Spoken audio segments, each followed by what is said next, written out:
Good evening and welcome to this evening's Thinking. Provocatively and we hope stimulatingly entitled, Is the NHS Overrated? You probably guessed that's the general theme of the Thinking from that wonderful musical intro. I'm Matt Dancona, I'm an editor at Tortoise, and I'm really thrilled that you're able to join us at this discussion, along with a really stellar group of speakers. We have in the house today Andy Cooper, editor of Health Policy Insight, which is an extremely important part of anyone's intake if they're interested in health policy. And Andy's also been an invaluable contributor to Tortoise during the pandemic. Dr. Agnes Arnold-Foster, who's a writer, a researcher and historian of medicine, and author of the cancer problem, malignancy in 19th century Britain. And we were just discussing, is now working on a book about nostalgia. Sally Warren, who is Director of Policy at the King's Fund and has held a dizzying array of very senior positions at the DHSC, Public Health England, DEFRA, and the Cabinet Office. And just keeping order in the chat will be my colleague Ellen Halliday. I very much hope, as ever, that you'll chip in with your thoughts and ideas and contributions. Very much in this particular Thinking, want to be looking for story ideas that we can pursue at Tortoise in 2022. This is obviously a huge subject. And why are we looking at the NHS in this way and at this moment? The sheer scale and prevalence, I suppose, of the health service is such an important part of the national fabric. And not just in the pandemic. I mean, 2019, it accounted, as we saw on the slides, for 10.2% of GDP, rising to 12.8% in 2020. The spend on health and social care was about £192 billion last year. There are 1.3 million employees. The scale of the thing is hard to get your head around. Sometimes, and as Nigel Lawson said, it's the closest thing the English have to a religion. And of course, the consequences of that is that we often complain about the services we get in return for our veneration and devotion. Nonetheless, we are incredibly attached to it, and I think sometimes a little too wary of criticizing it, because the discussion of the NHS is almost theological in character often. So it's a good moment, as we hope, at least, we are moving out of the pandemic stage and into an endemic stage of our relationship with COVID-19, to consider not only the lessons of the pandemic, but also to take stock and look at the suite of strategic challenges that are facing the NHS, of longevity, extraordinary developments in medical science. I was talking to an oncologist the other day who now has algorithmist on his card rather than oncologist. And the ever-present battle, of course, to make the service more responsive, less centralized, less bureaucratic, and to bring services like mental health and physical health into line, preventive medicine and so on. I mean, there is literally an endless inventory of questions. We won't get through all of them, but what I do want to do is take this opportunity to ask whether we are too deferential, and what taboos we should be busting, and if not approach the evening in a spirit of mutiny, then at least one of fearless scrutiny.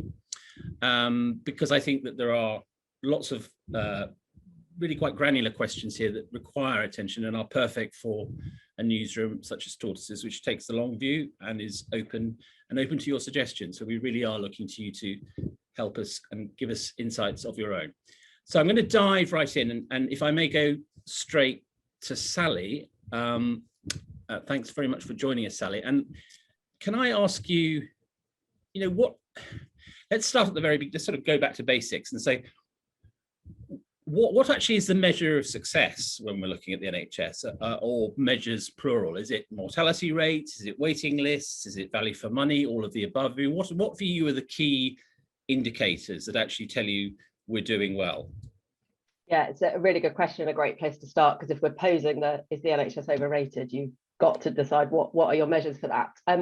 Luckily there are a number of kind of international comparators that look at, if you like, a kind of balance of set of issues. So as an example, the Commonwealth Fund look at 11 kind of Western countries, and they look at things like equity, universal access. They look at the process of care, so kind of how good is care. They look at the admin efficiency and access overall. And on those measures, the UK actually comes out quite reasonably well. We're normally 4th or 5th out of those 11 countries. So although I think we can quite often think that the NHS is quite bureaucratic, there's huge strengths by it being universal, huge strengths about the free at point of use, meaning people can get access, although that's obviously been more challenging in the last few years. The one area where I would say our performance isn't as good as we would want it to be is on health outcomes, where we're right down at 9 out of 11 actually of those countries, which is a real kind of challenge for us. But this is actually, I think, where you get to a really interesting dilemma about our connection and pride in the NHS. What creates our health outcomes isn't only about the NHS. Actually, what the NHS can do is only about 20% of what determines our health and our life expectancy. There's a whole host of things that determine our health, which we call the wider determinants. That's the house you live in, the education you got, the job you got, the friendship group you've got, the air you breathe, the exercise you get, the food you eat. All of that has a much bigger connection to our health. But because we're so connected to the NHS, we tend to think when we talk health, we mean the NHS, and actually the NHS is a sickness service, and we want that to be as good a service as it can. We want it to be able to properly address the kind of new challenges about people having multiple long-term conditions. But I think for me, one of the key dilemmas is it's questions about how good are we as a country at managing our health isn't just about the structure and the management of the NHS. It's also about how that focus on the NHS means that we don't consider our health in those widest sense. So, I say it's a mixed scorecard. Quite a lot of the measures we actually, from a global perspective, measure quite highly, but on outcomes we are really behind where we want to be, and have consistently been really behind, even in times where we've had a lot of growth and a lot of improvement in services. We haven't seen a big shift in outcomes. This is fascinating, Sally. So just so I understand you say that the reason that we lag on outcomes is at least, well, to a considerable extent, due to factors that are outside the control of the NHS. Is that a fair characterization of what you're saying? Yeah, there'll be, so within the overall position on health outcomes, there will be some of those outcomes which, if you like, are avoidable. So deaths which were avoidable if the healthcare intervention had happened sooner, so if a diagnosis had happened sooner. So we do have some aspects where we have late diagnosis and therefore late treatment of some specific diseases and cancers, for example. But there's the wider conditions in which those illnesses are created that we don't in this country spend a lot of time really thinking about. How do you want to design your towns and cities and your residential spaces to be able to mean that you are giving people the best structural circumstances to be able to live a healthy life. So yes, I'm not saying those outcomes are nothing to do with the NHS. There are aspects, so particularly making sure that we're reaching out to communities that don't bring themselves forward necessarily to the health service, making sure people come forward earlier for diagnosis is really important. But even if we got all of that perfect, we would still have an issue with health outcomes in this country. It's interesting because I mean, implicit in what you're saying as well, I think, is the notion that we sort of reify the NHS, we and deify it even, and look to it for all answers, when in fact the answers lie across the remit of government and indeed civic society. So the question that begs is: are there forums, are there bodies, agencies within Whitehall or beyond it where those agencies can meet and reach holistic answers? Because I'm certainly not aware of it, but educate me. Yeah, so this is, there have been attempts at this. So Public Health England, which was the lead organisation that a lot of people will know from its role in the pandemic, and it was abolished during the pandemic, that was about health improvement as well. So that was looking at overall factors that support our health. So, for example, gave advice to government about the sugar tax, to what extent is sugar in our food driving unhealthy outcomes for us. So Public Health England existed, that's been abolished, and as a result of that, a lot of those wider determinants, those wider considerations of health have now been brought back into the Department of Health and Social Care in a new body called OHID, the Office of Health Improvement and Disparities. But I think the key is a lot of those proposals require quite a lot of intervention from government. So that might be about regulation, it might be about tax, it might be about standards, and there's a real dilemma about to what extent is there political appetite to take some of those brave steps. So like what we've seen with tobacco, where there was a really comprehensive strategy looking at pricing, looking at smuggling, looking at all sorts to really be able to shift smoking at a population level. It's actually how can you think about other health measures in that way. But what tends to happen is the bandwidth of the Secretary of State for Health and Social Care is so dominated by the NHS, by waiting times, by general practice, that those broader, really complex issues that require working across government just end up being quite low down a Secretary of State's list, particularly when they first come into office, because so much of the focus politically is on you've got to be showing that you are managing the NHS well, that it's delivering for patients, delivering for communities. So that ends up being the real focus of their time. It's interesting the way you put that, because what you describe is arguably put some flesh on the very vague skeleton of levelling up. And I wonder whether in your travels around Whitehall, you detected any, has Michael Gove or Annie Haldane been taking any interest in this particular aspect of health policy?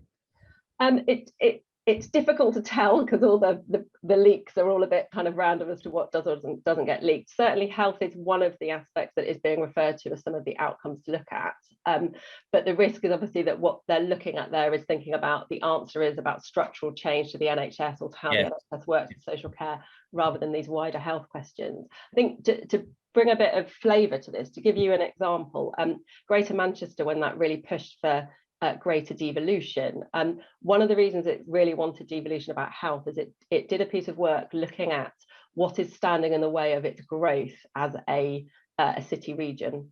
And the health of its population was one of the top three things standing in the way of it successfully growing, because what it recognised is if you don't have a healthy local population, you don't have a healthy local workforce, and that restricts your ability to grow and really push your region forward. So that was a region recognising that the health of its population, not just how you treat the sick people, but how you maintain health and well-being, was a really important driver for their economic growth and their overall ambitions for health and well-being in their area. So that for me is a bit where obviously this is about the NHS, so it's important that we say it is important that we can speak honestly about what does the NHS do well, what doesn't it do well, but we do also need to recognise that just because of the strength of the brand of the NHS does mean that it can squeeze out the time and space for these wider, really important interventions that could make a really big difference to our health collectively, but also particularly our health in communities that might not have the same opportunity to live healthy lives because they don't have the same choices available locally, be that about safe space, clean air, secure jobs, good housing, etc. Yeah. Absolutely, that is so interesting. So we'll definitely return to this. I'd like to move, if I may, to Agnes. Thanks very much for joining us, Agnes. And ask, sort of just go straight into something that was really leapt out at me in an article you wrote, I think, for Renewal, which was built around the proposition that to save the NHS, we need to stop loving it, which is a wonderfully provocative title. Can you? Can you elaborate on it? Because I read the article and it was indeed very, very interesting. Thank you. Well, I suppose part of the article is historical. It's about identifying the fact that we haven't always loved the NHS. It feels like a kind of timeless, both the NHS feels like a kind of timeless presence in our life, but also our deep emotional commitment to it feels a sort of ever-present feature of British national identity, at least since 1948. But in fact, the coming of the NHS was greeted with as much indifference and also opposition as it was with pleasure and joy and gratitude. And it was only in the 1970s and into the 1980s that the kind of NHS brand, that kind of very particular and politicized vision of what the NHS in abstract, the kind of our NHS, that sort of collectivization of this, what was before then a sort of series of discrete services and institutions, came into being. And a lot of that was in response to, well, that's right reforms or restrictions to individual institutions or hospitals. And I think the thing that's interesting about this is about that, well, as a historian of emotions, and well, one part of my life, I'm a historian of emotions, is to see how these feelings change and flex and respond to sort of specific political moments. But also I always like these ideas of like something rising, because it also means it can fall. So we don't always have to love the NHS. It doesn't have to be a permanent fixture in our political lives for, you know, the rest of time. And I suppose I am an advocate for not loving the NHS, because I think it is a conversation ender rather than a conversation starter. Yes. I think sentimentality and the kind of emotional investment you see, it's sort of, I think, flippant often. It doesn't really prompt a serious engagement with what the NHS is good at or what the NHS is really bad at. And, you know, I think that there are many things that could fit into either one of those categories. In much the same way, I think the other thing that's a real conversation stopper is free at the point of access, right? Like, I think that should be the very baseline of what we're expecting, right? That's a kind of given. And then anything else on top of that is the stuff that we should be striving for, is the stuff that we should be asking of our health service. And I also think that this whole like love thing gets very reductive and politicized and polarized in terms of like whether you're a right winger or a left winger, who can demonstrate the greatest emotional investment in the service, and how does that sort of slightly performative political allegiance kind of play out in the political sphere. And I think that, well, history tells us that both right and left have shown as much love, or as much performative love for the health service. And I also think that it is possible to be, you know, a radical leftist and love the NHS, just as much as it's possible to be like someone on the political right and love the NHS. And that what that love doesn't necessarily mean it affects good change. It can be restrictive, it can be deadening, and it can be dampening. I mean, there was lots of sort of points of specificity, I think, in that article that hopefully someone will link to it and you guys can, you know, read it. It's quite long. But yeah, I think that it is, it doesn't engender good creative thought. It doesn't engender radical transformative thought, which I think is what we want. So it's interesting because I'm sure you're right that it's for all policymakers who approach the NHS, there is a sort of huge semicircular firewall around them that means they, you know, you can't go there, you can't go there, you can't go there. I'm fascinated. Obviously, you're a historian, but also tempt you into the world of prophecy. I mean, here we are at the pandemic, which is obviously a massive punctuation mark in the history of the country as well as the NHS. Have we emerged? Is this an opportunity to reassess, or has the pandemic actually hardened that reverence that you're talking about, Agnes? I mean, it's a great question. Historians shouldn't really dabble in predictions, but I'll give it a go. I mean, I think that it could, in theory, offer a moment of radical reconstitution of the health service, right? Like, there's a lot of political will, there's a lot of public will, there's a lot of, you know, smart people, like people at the King's Fund, thinking about how we can, you know, make the health service better. And I also think that there is a lot of, someone mentioned access before, you know, people's experiences of the NHS have changed a lot over the last 2 years in terms of what they're able to access, what they're able to get from this service, if that makes sense. And that has really changed, and that could upset the kind of sort of deep well of, if not commitment to universal comprehensive free at the point of access healthcare, but perhaps a commitment to the NHS as it currently stands. But that being said, do you have anything in mind there? I mean, in terms of avenues that could have been pursued in the past that haven't been because of this very theological, rigid approach to the very emotionalized approach to the NHS? I mean, one of the things that I was, again, you know, not in the market of making kind of predictions or policy comments, but one of the things I was thinking about when Sally was speaking was this definition of health, and this quite kind of particular definition of or this metric for success, right? Health outcomes. I suppose to a layperson, right, you might think, surely the only point of a healthcare service is to provide good health outcomes, right? Like that seems to me to be the bread and butter of a health service. And when the health service was designed, when the welfare state was sort of put in place by the architects of the kind of post-war period, they imagined a much more comprehensive and broad definition of health. And they had and they also instituted a much more expansive understanding of health, public health, dentistry, optometry, convalescence, mental health care. I mean, I'm not suggesting that it was necessarily the kind of quality that we'd like to see today, but there was a vision of what the state could offer its public. And the NHS has been slowly winnowed away in terms of to become exactly what Sally has said, right? It is now the only really still functioning arm of the welfare state. And it remains, I think someone in the chat mentioned, it remains people's primary, if not only, point of contact between them and the state. So when someone is seeking a service, whether that's like a prescription for a sort of medical or a referral or a kind of medical intervention, people go to the NHS also for all sorts of other things. And you know, anyone who's a GP or talks to GPs will know that the kind of straightforward prescribing an antibiotic and the person leaving is a very, very actually small part of their day-to-day work. And so I suppose if I was, again, really alert to the dangers of nostalgia, but if I was going to kind of try and reinvigorate something from the past, it might be that much more comprehensive and broad brushstroke welfare state that is able to not just rely on the services of kind of clinical intervention to promote health, but to be part and parcel of a bigger suite of things that serve people, and particularly like the most vulnerable people in our societies. Thanks, Agnes. We'll definitely return to you.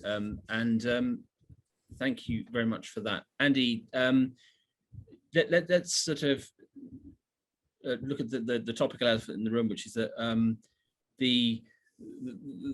I think the Times broke the story, and it's now being followed everywhere else, that Sajid Javid is looking at a new structure, as most health secretaries ultimately do. This one seems to have been broadly based on academy schools, the idea of forming trusts on the basis of a sort of a new level of independence comparable to academy schools. I'm having terrible Vietnam flashbacks to Andrew Lansley's Foundation Trust. Am I right? New Labour's, actually New Labour's Foundation Trust. New Labour's Foundation, yes. I mean, what? Okay, dealing with the specifics, and then let's move on to the general. Is this just another blueprint that's going to cause bureaucratic mayhem, or is there something in this particular plan? So thank you very much for inviting me. It's lovely to be here. What's briefed the Times is very vague, and until the white paper comes out, it's actually difficult to know from whom it comes. I heard some entertaining speculation today that it might have been actually not Sajid Javid who leaked this one, but Michael Barber, because this is actually taking us right back to Barber-esque mechanisms that came in under the Blair government. Specifically, the increased autonomy given to foundation trusts. A young special advisor called Simon Stevens was intimately involved with that 2003 legislation. And the idea of putting hospitals into chains and management franchises and management takeovers, once again, this is all not new. And the history of management franchises is very weak. The two places where it was ever tried, which was Good Hope in Birmingham and Hinchinbrook in Cambridgeshire, were both really quite spectacular failures. The Hinchinbrook one, which was Circle Healthcare, took that over, and probably should win some sort of award, because Circle spent £5 million of their own money trying and failing to pull up Hinchinbrook's performance, and then had to hand it back to the NHS intact. Good Hope was just franchised to a management consultancy called Tribal, and I'm not really sure that the NHS got any cash out of them. But it seems like a big pile of no new ideas. It seems like a big pile of retread policy announcements, which frankly indicate, I think, that Mr. Javid really has not got his head around what improves performance in the NHS, and unquestionably, I think, has not learned the lessons of the 2000s decade of what actually works to reduce a major backlog. The King's Fund published an excellent report, which was edited by Nick Mays. It was published in 2011, Making Sense of the New Labour Health Reforms from the top of my head is the title of it. People will find it very quickly through Google. But I mean, if we go to structural reforms of this kind, we will be wasting time, money, and opportunity. So, okay, that's a fairly fairly robust thumbs down, I think. Let's move back to the generic, which is in a way the under which this latest briefed but not thoroughly briefed plan is better specific. So Andy, I mean, what I'm interested in is you have an unrivaled knowledge of all the kind of the history of recent history, past history of meddling and reforming and changing. And what's so interesting is that very few institutions have been so thoroughly overturned so often. But what the paradox is often to no real effect. So the question is, why is that the case? Why is it that we seem, governments seem addicted to upheaval of the NHS, but not, judging from what all three of you have said, to the right kind of reforms? What is it about the culture, about our national identity that does that, leads to that outcome? So the word culture in your question is absolutely essential. And actually, as both Sally and Agnes have pointed out, there is the culture of the NHS is a thing that is quite poorly understood, and the NHS is essentially capable of being a magnificently subversive organisation. What is amenable to transformation within a politically acceptable timeframe of generally 5-year parliaments is structural reforms. You can rename certain types of organisations, you can probably plumb the money differently within a 5-year period. And you can claim that you have reformed the NHS in that way. It's not in fact true. Now, when the Lansley reforms took place, you were obviously immensely controversial, had to be paused in its progress through Parliament, despite the fact that the coalition government had quite a significant majority, because it was not only internally unpopular with the coalition, but widely controversial. But nonetheless, the Act was passed more or less in a form. The full story of it is fabulously told by Nicholas Timmins in a book published by the King's Fund and the Institute for Government, which I recommend to everybody. If you find health policy dry and dull, read Never Again, because it's written like a thriller. Nick is hugely talented and the story is all there. When Simon Stevens came back from the States to become the chief executive of the NHS Commissioning Board in 2014, he published the 5-year forward view. And the 5-year forward view put a much greater emphasis on health systems and cooperation, and said really almost nothing about the 3 key drivers of the Lansley reforms, which were choice, competition, and clinical commission. And I wrote a piece at the time which basically said, Simon Stevens is just subverting the entire 2012 legislation. And so it turned out to be. The fascinating thing really about the Lansley reforms, when you look at the amount of political pain that was gone through to deliver them, was that they didn't actually happen. Anybody who thinks that patient choice, clinical commissioning, and competition were driving what was happening in the NHS in the last decade is inhabiting a different reality to a hugely significant degree. Now, what is there about the NHS's culture? Well, firstly, cultures are really hard to change. I think cultural change, we need an anthropologist to talk about this convincingly. I'm a journalist. But I've always said that the NHS probably needs a chief anthropologist much more than it needs any chief inspector. Because, actual cultural change is incredibly hard. And it takes years and years and years. And it takes incentivizing the right kind of behaviors. And we know, for example, that bullying is a big problem within the culture of the NHS. We know that the NHS's treatment of whistleblowers is generally appalling. We know that there are some very bad services in the NHS. So off the top of my head, I was thinking about this conversation we're having. Shrewsbury and Telford hospitals midwifery services were, treating patients appallingly, having excessive numbers of child deaths and trying to cover the entire thing up. And when Agnes talks about, the NHS heart off between left and right, I think she's absolutely right. I think we have to be really, really careful about hearting the NHS because it might stop us from thinking about it and talking, in a reasoned but critical way, because I find the attitude that I heart the NHS just baffling, frankly. I don't heart the NHS any more than I have a crush on HMRC or I get wood for the motorway network. These are ridiculous things to do. The NHS is a very important universal public service, which we pay for through our taxes, but we actually need to be able to think about it. There's several T-shirt slogans in that answer, Andy. Thank you very much. We'll be back in a second.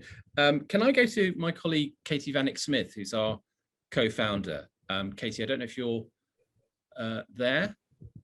I just wanted to, hi, Katie. I just wanted to pick you up on the point you made in the chat about the different levels of care you've had from different aspects, different legs of the NHS. So I was picking up on what Bex was saying about upscaling and all this other stuff. And I know Bex has got her hand up, so she may be better placed to say this. But my experience as a customer and an amateur, so I am not at all an expert in this at all. But, I look at the NHS and I think in an emergency, the NHS is the place that I know will give me the best service. But as a sort of patient who wants to think about health, and sort of good health outcomes, if that's sort of, as Sally said, the thing we should be thinking about, I sort of feel a bit lost in the whole service, because it feels as if we don't know who to go to. Like, so how many people go to A&E when they should actually have a conversation with, NHS 111 or actually a pharmacist? There are lots of people that are available to us to discuss our health with.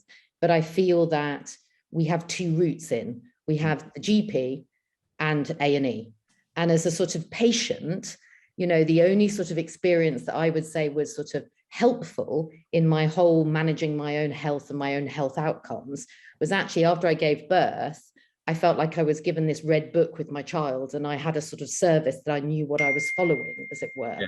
And it felt like, my hand was held in a helpful way, because why do I know what's right for a newborn baby and all those different things? But the red book experience, it's a sort of a dreadful bit of plastic you get given, but it's very helpful. And I suppose my outcome that I'm listening to all of this is I just think the NHS is such a massive thing that as a sort of patient, I just don't know where to go. And really the real challenge for us is it time to have a tighter brief? So do we need to be really clear about where you go for different things? And actually that's my main thing, which is I just feel that it's not just about the NHS per se and all the different services that are there. It's as a patient or as just a member of society, I need my hand held a bit more to sort of direct me to the right places. And I just feel that, the Red Book is my example of a good NHS experience. But on a personal level, I'm, very lucky that I can afford to go for my own personal annual health checks and have those conversations that sort of guide me into different things. That's my point. I just think it's sprawling, and I'd kind of like to know what the tight brief is and where to go for different things.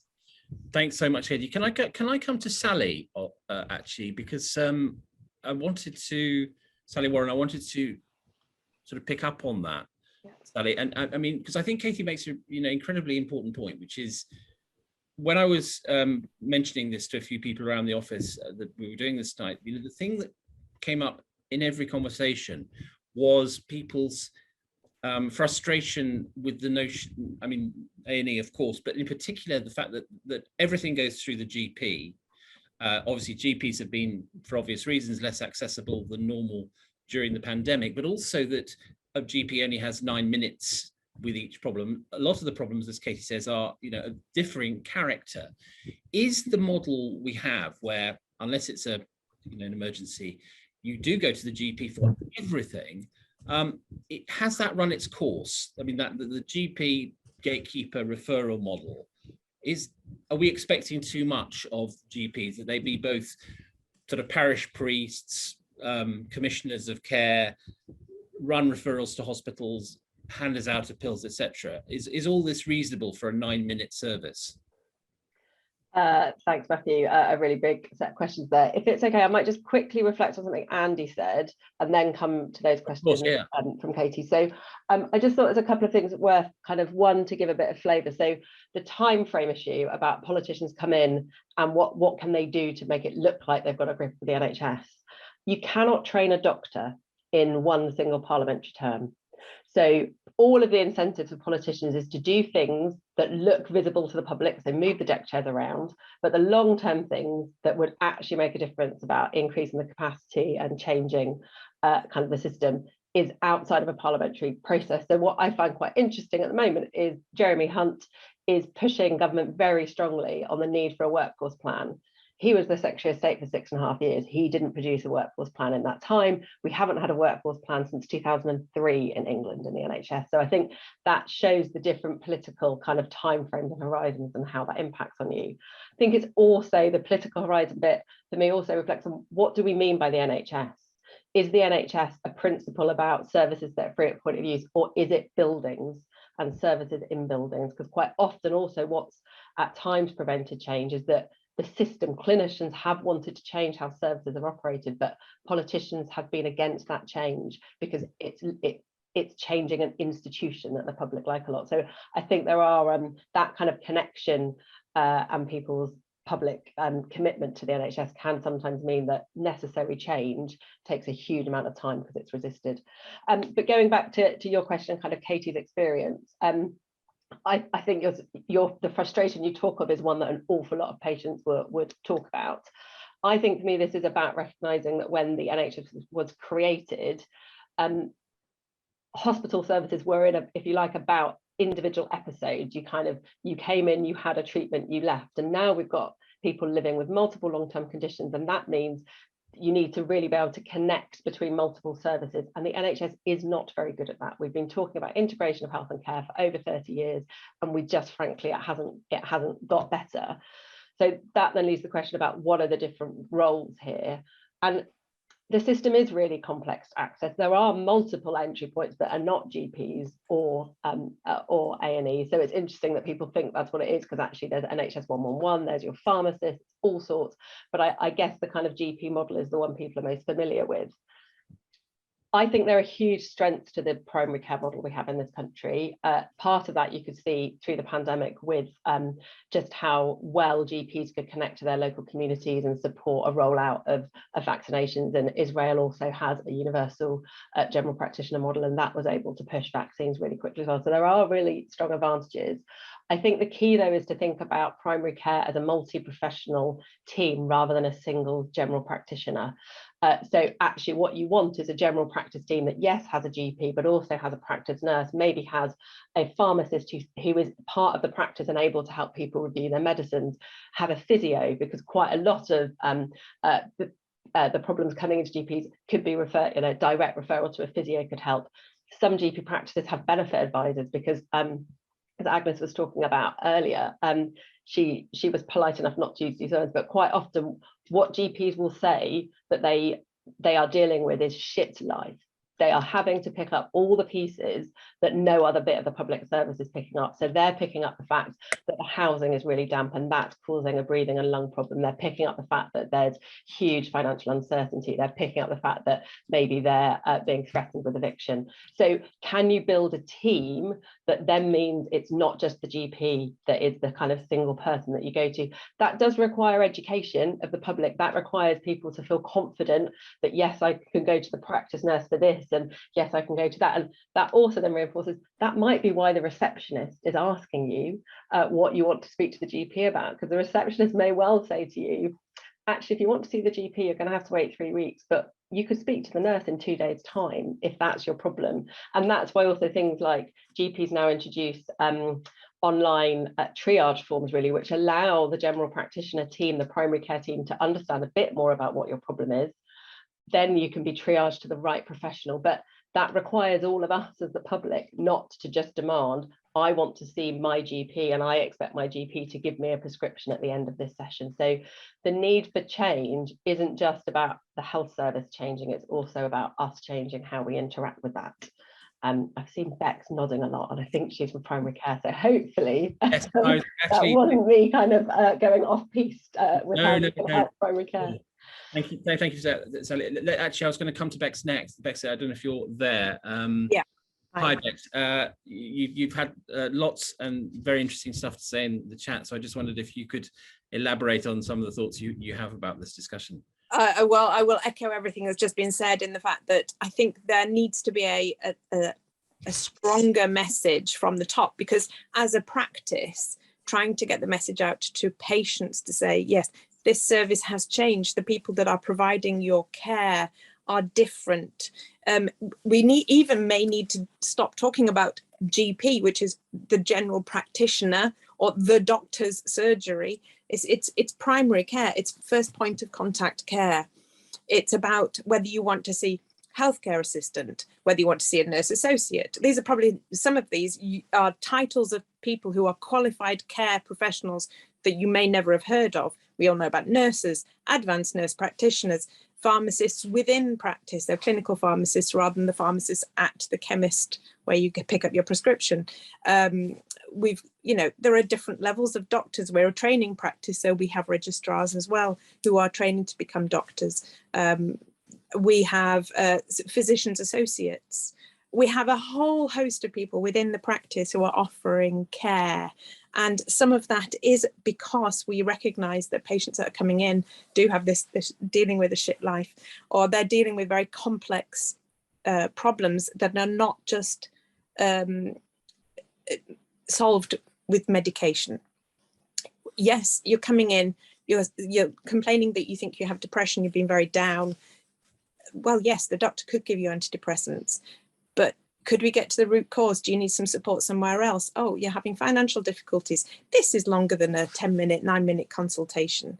But we have people that we can signpost to. We have what we call social prescribing, which it has been a bit clunky. I don't know whether that's just in our area, but it's a great idea that shows that you can get support for things that are surrounding your life that will actually have an impact on your mental and physical well-being. In our practice, we also have somebody who comes in once a week. We can help with addiction, or people who are just saying, found that I'm drinking a bit more than I should, and I'd like to get a grip of that before it becomes a problem. Or yes, I recognise I do have a problem, and that's also impacting the fact that I'm having problems financially, which is having a knock-on impact on my housing situation or whatever. It's so complex. People are messy beings. And the NHS is having to deal with all that. It's not just about, I've hurt my back, I need to see the doctor for some painkillers. And like we say, people with comorbidities, people have multiple health problems. We're not healthy beings generally in society. We're getting more complex and more difficult to manage. Just on a practicalities perspective, there are not many people in the UK also that understand that GP practices are run as private businesses. The partners within a practice are literally running a business, and they have to provide certain services to be funded by the NHS. We're offering service to the NHS. The NHS pays us to operate that service, but yet at the same time we're having so much restriction put on that. So we're having to work within networks, which is on the one hand a great idea because we can provide services to people who are in our community who may not necessarily be at our practice. We're working with practices around us. But at the same time, it is so tied financially. How many businesses out there are told you actually have to work with your competitor to earn this kind of money? It's a very, very strange concept for practices to be working together in this way. Thanks. So, very disjointed. It's absolutely intriguing, this, and I wonder, as we're sort of hopefully emerging from the pandemic, if you have do you have a shopping list of your own lessons from it for the NHS in specifics or more generally? Shopping list gets bigger and bigger. Well, I mean, for example, what are your top three tips? I think one of the things is when we're talking about pressures on the NHS, and we do often talk about pressures on the NHS from an A&E numbers perspective. People are not talking necessarily about the increases in general practice demand, while at the same time we are having literally on a daily basis, or certainly throughout the pandemic, we were thrown at us daily a new target, a new thing to change, a new way of operating. We have to do the vaccine rollout. I mean, Boris Johnson is constantly claiming victory for this. Yes, great, he bought the vaccine, but who's been actually putting it in the arms of the patients? And those members of staff have had to come out of general practice to go and do that. And yet at the same time, not much restriction put on us about the other services that we have to provide. So you'd be complaining, I can't get to see services. Some patients are saying I can't get in to see a clinician. Well, maybe it's because many of them are having to be sent down to the vaccination centres to be vaccinating patients. So we're really, really stretched in multiple directions. That, I think, number one on my shopping list would be for whoever is calling the shots, whether it be Boris Johnson making announcements to the public from his little podium, or whether it be Sajid Javid or whoever the next Health Secretary is going to be. It would be actually nice to have a heads up before you announce it to the public. Can you tell the primary care team what you're expecting of them so they can be prepared? Because when you announce something on the news, all that happens is our phones ring off the hooks constantly the next day saying, oh, I've been told I can have this, I can do that, I can go there, and so on. And we're just on the back foot. We know as much as you do about the service. We have to wait for operating procedures. We have to have licenses that say that we can do things, documents that need to be signed, procedures put into place, safety netting, all sorts of things put into place. And we just get things thrown at us on a daily basis and expected to just deal with it. But one of the things that I would say very much so from the King's Fund is about the education of how to access, how to navigate the system, because from the inside, when I'm a patient, I know what I can push, who to push, what to demand, what I know my rights are, what I know is available to me. I cannot imagine, as somebody who isn't involved in the NHS, how they can get the best service and the best level of care for themselves. It's a very, very difficult thing to navigate. Thanks so much, Bex. Can I come back to Agnes on that, actually? Because I think talking about the sort of the question of emotion and the relationship in various aspects of human behaviour. I mean, Andy made a very good point about, we need a chief anthropologist. This is interesting because we behave in different ways, don't we, at the NHS? We behave partly as slightly querulous worshippers, and then we behave as we have during the pandemic as essentially grateful citizens, slightly alarmed. Sometimes there's a critique of consumerism in the NHS, but I wonder, paradoxically, whether what we need is more rather than less consumerism in the NHS, especially in view of what Bex just said, in the sense that it is sometimes hard. And I think digitization has probably been a mixed blessing in this sense. It's quite hard for patients to assert their needs in this context where what's expected of them immediately is preemptive gratitude. Yeah, I mean, I've been stacking up a long list of things that I want to say. Fire away. Everyone's saying, but I'll try and rattle through them really quickly. And get to that. But first thing I'll say is the NHS needs a chief historian, not anthropologist. But then, and you know, if anyone wants to pay me to do that, then that's great. But the first thing I'd say is, you know, I think a lot of things that are coming up is like, what is the NHS, both in practice, but also in imagination? You know, when people talk about the NHS, and as you said, Matthew, like there's different emotional tenors to different conversations about the NHS, and the NHS can be both, you know, individual institutions. As Sally mentioned, people can get very attached and have historically got very attached to like their local hospital or their local GP practice. But it can also be the sort of abstraction of, you know, principle. It can also be, sometimes it's the government and sometimes it's not the government. Sometimes it's individual healthcare professionals and sometimes it's not.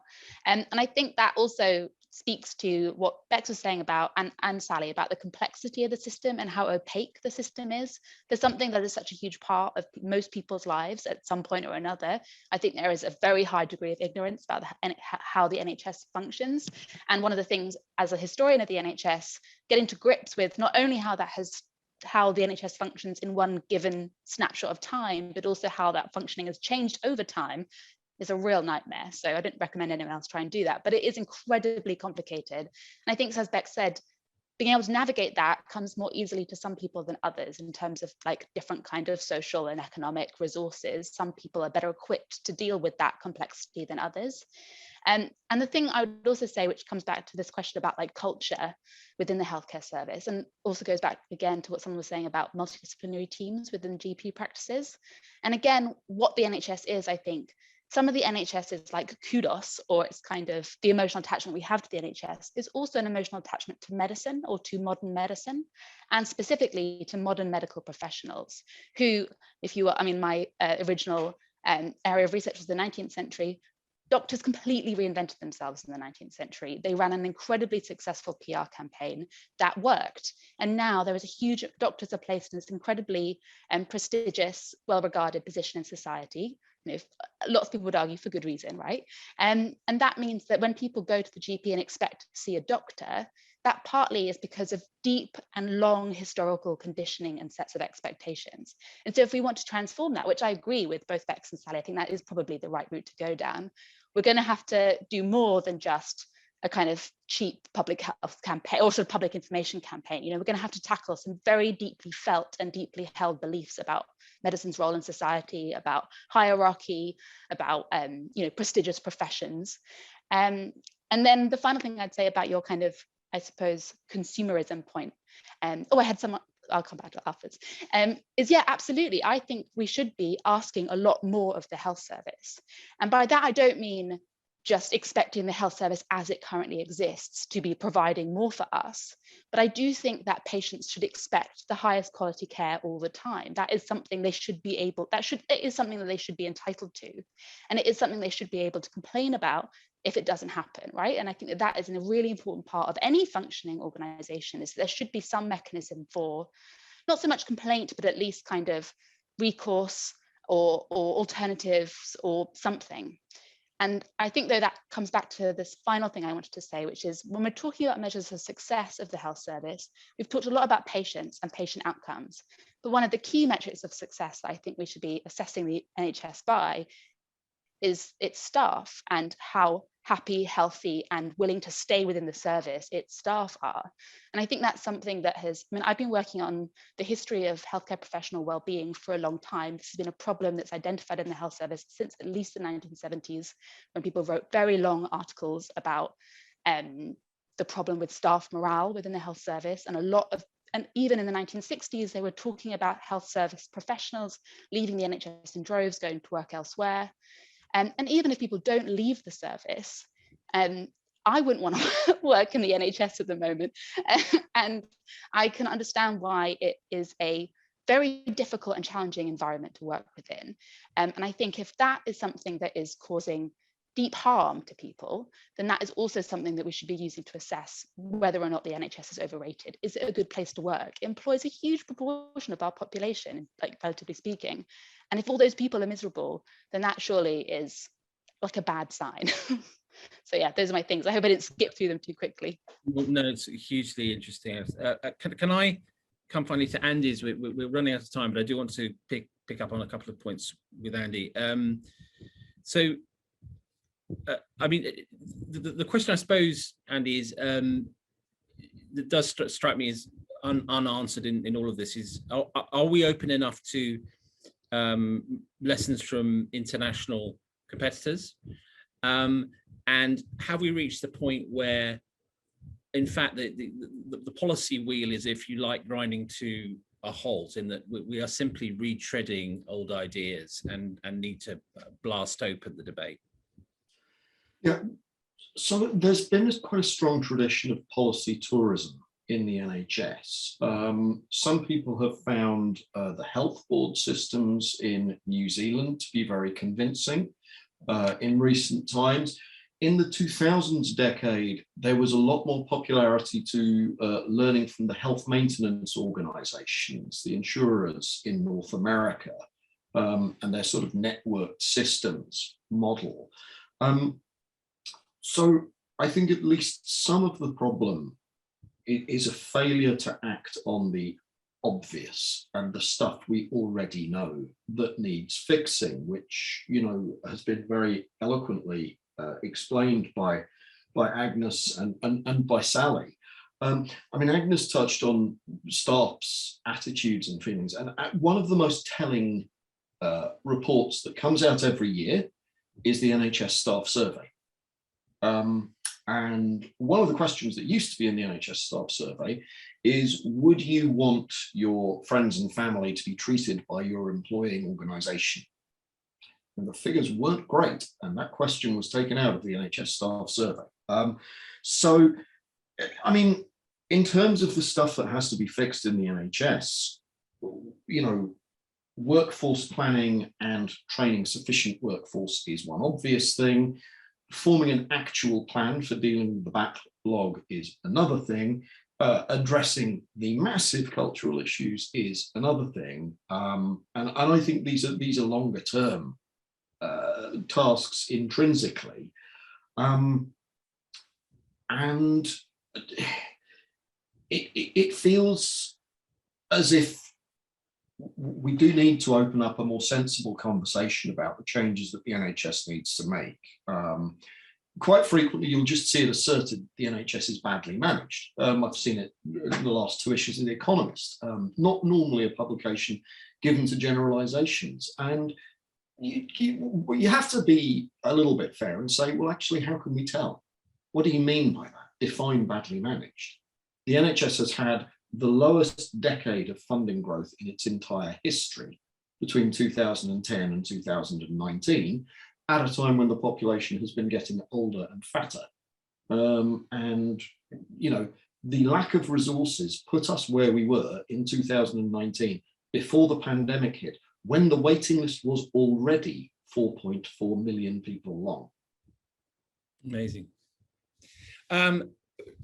We could go on for so much longer. There's so many people I wanted to pick up in the chat, and I apologize for not having been able to go to everyone, but we are already over, and I do want to draw out a few points, because I think that it's been a fascinating discussion on lots of fronts. And what struck me most of all is that generally speaking, discussions about the NHS and health policy tend to very quickly sort of fall into technocratic debate, comparisons with foreign countries, and arguments about what privatization means. Does it mean asset stripping or contracting out?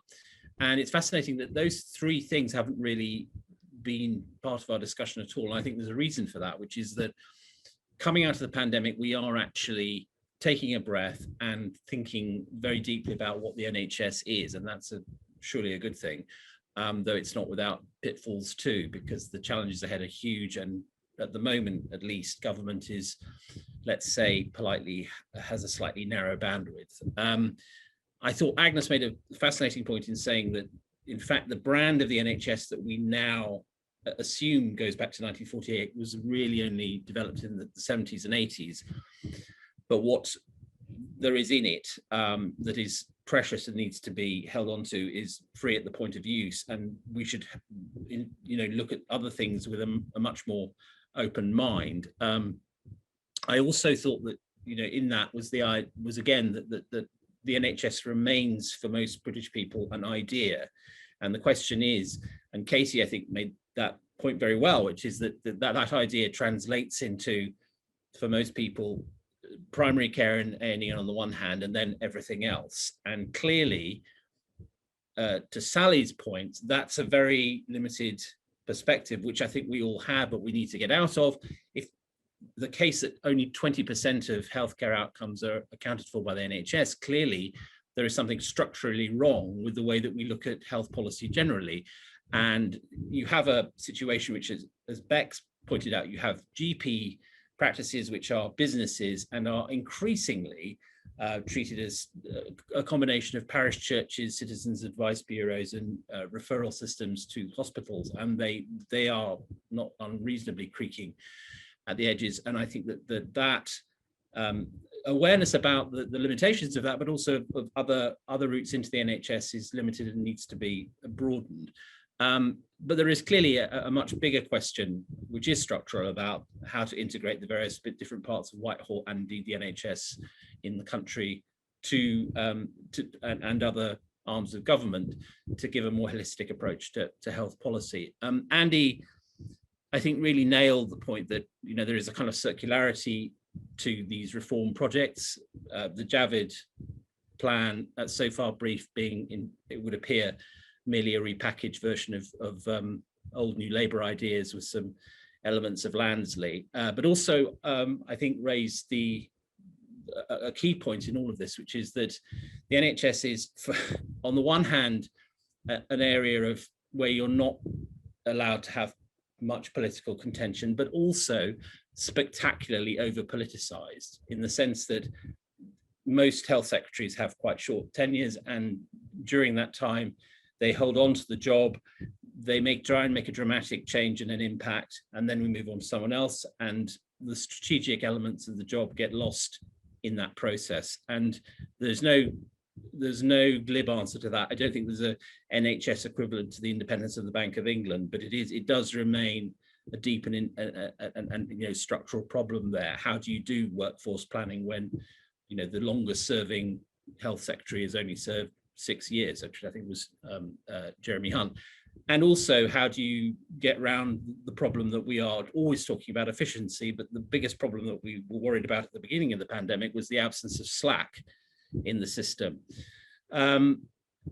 Just to return to the title of the thinking, I think Agnes was right. We need to not be afraid to behave as consumers. We need systems of recourse and accountability, and also not to feel the obligation to feel preemptive gratitude when we are making use of services we've paid for as taxpayers.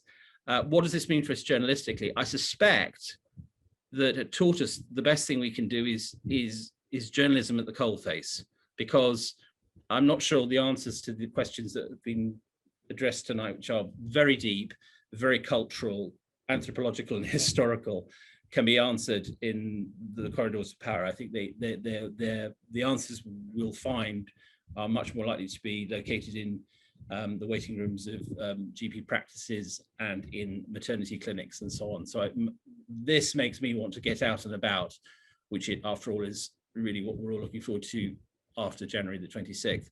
I've overrun far too long. I'm very sorry, but it's been an absolutely such an interesting debate. We'll be back tomorrow with open news at 6:30. Do come along to that. It only remains for me to thank Agnes, Sally, and Andy for being such terrific speakers, and to all of you for contributing so much to what I think has been a really interesting debate. So much to think about for the new year. See you very soon, and have a good evening.